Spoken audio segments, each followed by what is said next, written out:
Bonjour chers étudiants, chères étudiantes et chers professionnels. Donc aujourd'hui, je suis très honorée d'exposer devant vous encore une fois un sujet très intéressant au niveau des entreprises. Donc je vous invite à oser votre empathie, activer votre écoute et on commence. Donc, qui dit gestion des carrières dit la mise en place des différentes stratégies par l'entreprise qui visent plus ou moins à la définition de la performance globale. Et lorsqu'on parle de performance globale, donc on précise bien évidemment que ce soit le côté individuel, que ce soit le côté aussi collectif de l'entreprise. Donc, c'est en fait les stratégies mises en place par l'entreprise pour pouvoir bien piloter, bien manager, bien gérer les ressources à quelles il dispose pour répondre à la question de la performance globale. Donc, c'est en fait le sujet à laquelle on va s'intéresser aujourd'hui. Donc, on va essayer de découvrir comment et à qui et pourquoi l'entreprise s'intéresse à ce volet intéressant parce que il rentre bien évidemment dans le cadre des volets ou des pratiques les plus intéressants au niveau des entreprises. Donc, voilà. Comme je vous ai dit, la gestion des carrières, ça semble un élément très intéressant au niveau des entreprises et qui permet de combiner, ou en fait, c'est une combinaison d'une planification qui est bien structurée et bien sûr d'un choix de gestion rationnelle, active, des professionnels afin de promouvoir la performance, le développement global, que ce soit au niveau individuel ou au niveau organisationnel. Donc ici, j'ai essayé de vous mettre l'accent plus ou moins sur ce que l'on appelle la gestion des carrières à son niveau. Donc, en gros, qu'est-ce qu'on appelle par une gestion de carrière? Donc, comme vous savez ou comme vous voyez, déjà le terme gestion, donc ça provient du pilotage, du management, de la gestion et carrière, donc un plan de succession, une vie, un cycle de vie, etc.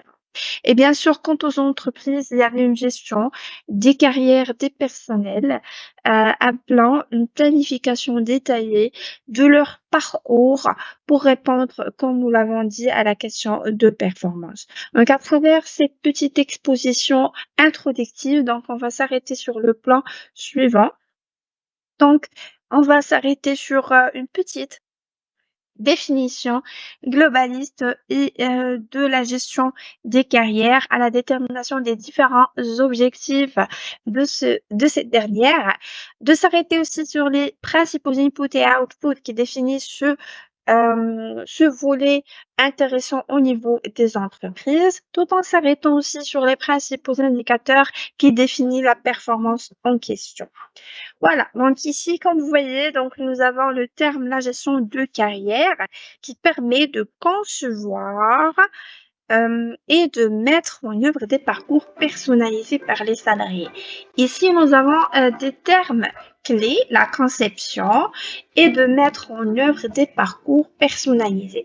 C'est-à-dire l'entreprise à l'évaluation du parcours de chaque salarié, à l'évaluation des compétences, que ce soit techniques, des savoirs, des savoir-faire des personnels. Donc, il essaie de dénicher est-ce que ce profil est là un manque de compétences sur un certain nombre de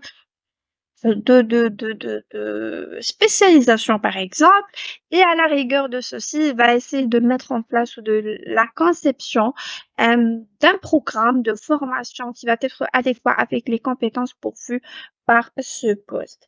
Voilà, donc c'est en gros ce que l'on appelle par une gestion de carrière ou un pilotage de parcours.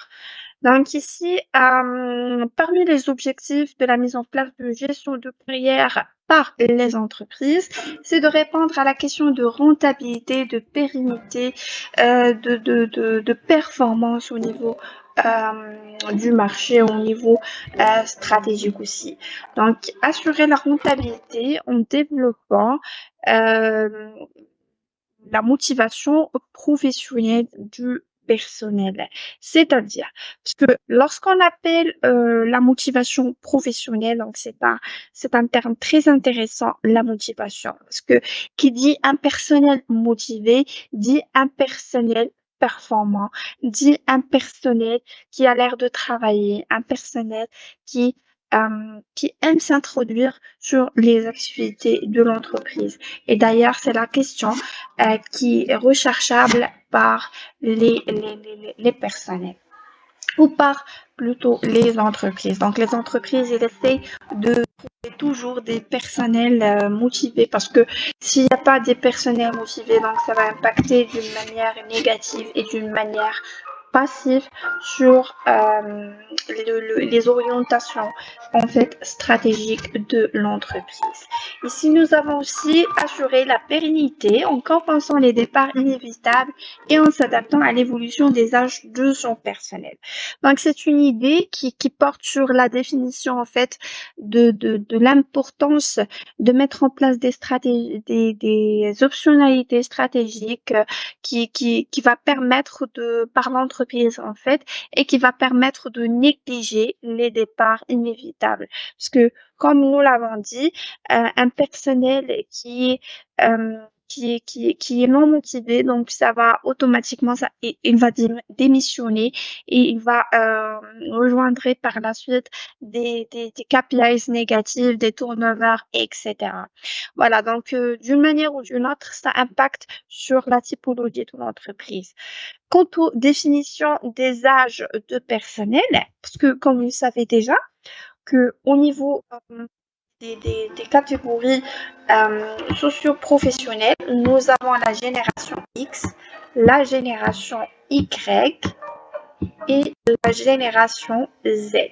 Donc, la génération X, que l'on appelle les baby boomers, donc ce sont une génération plus âgée qui a des croyances, nous pouvons dire que plus âgées. Ces personnels, donc, ils assurent ou ils visent de plus la pérennité au niveau de l'entreprise. Quant aux générations Z, c'est une génération qui vise d'être reconnaissante. Donc, à chaque fois que l'on procure un projet, donc, génération, il attend toujours d'être motivé, de lui valoriser, d'être reconnu. À la différence de la génération X, tant qu'il fait le travail, et ben voilà. Donc, à ce niveau, l'entreprise, ils doivent être conscientes de mettre en place des stratégies qui vont lui permettre de se différencier à ces différentes catégories socio-professionnelles. Aussi, au niveau du troisième alia, nous avons assuré la croissance en répondant aux besoins de création de nouveaux postes de travail et de responsabilité. Bah oui, donc à chaque formation du personnel. Donc, prenons par exemple le cas d'un personnel qui a un manque de compétences, par exemple, ou bien qui vise d'être mobilisé vers un nouveau poste qui porte sur la formation de X compétences. Donc, une fois ce personnel s'est formé, automatiquement le poste c'est vacant.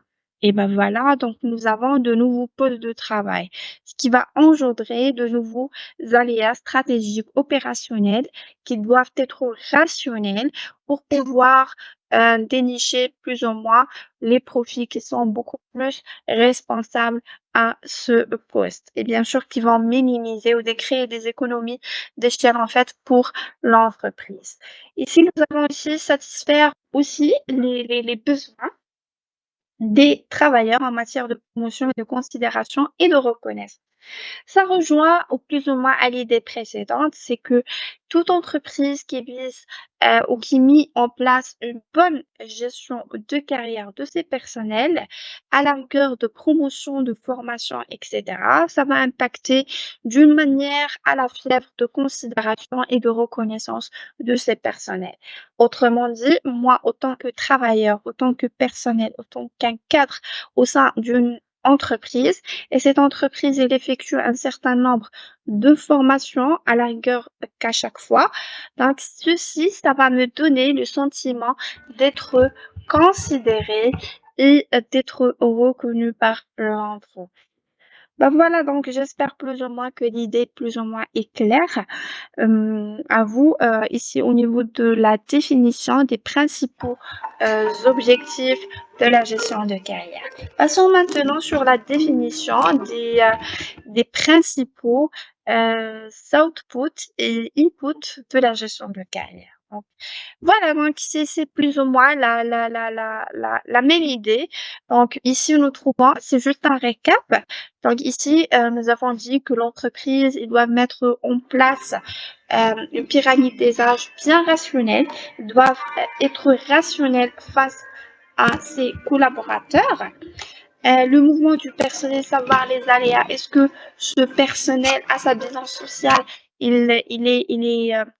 Il est besoin d'une formation ou d'une mobilité, etc.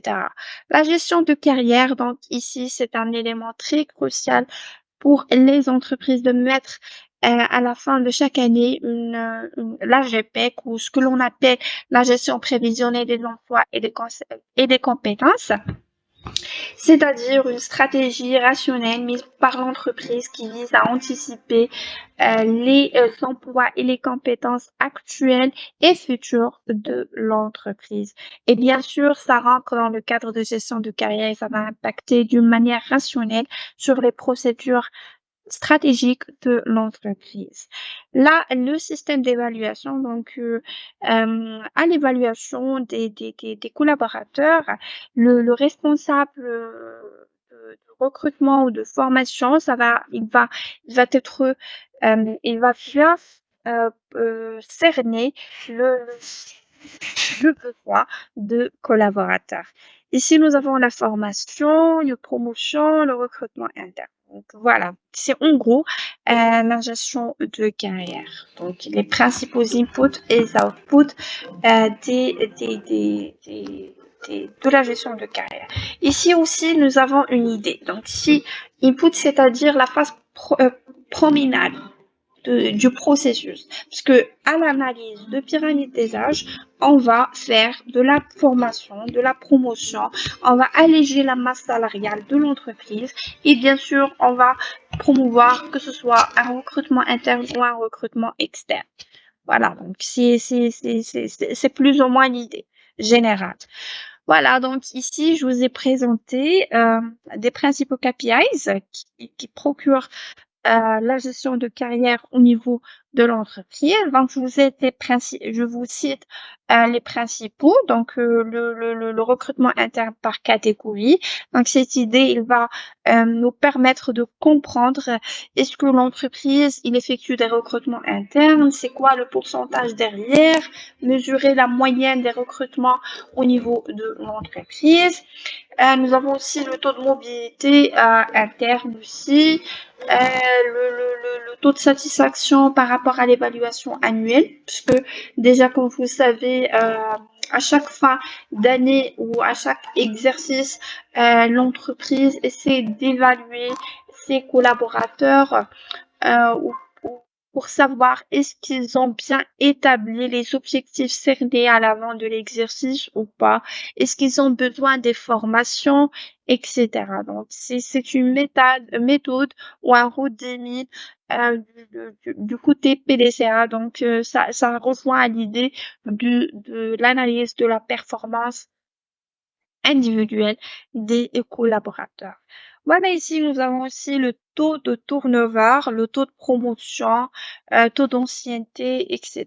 Donc, je vous ai cité les principaux catégories ou les principaux KPIs parce que déjà, l'idée à retenir, c'est que les personnes, ils sont devant l'obligation de mettre en place un tableau de bord qui démontre ces KPIs et qui va impacter d'une manière ou qui va nous donner une visibilité sur la typologie de l'activité de l'entreprise pour pouvoir par la suite effectuer des stratégies, bien sûr, qui vont être rationnelles. Donc, voilà.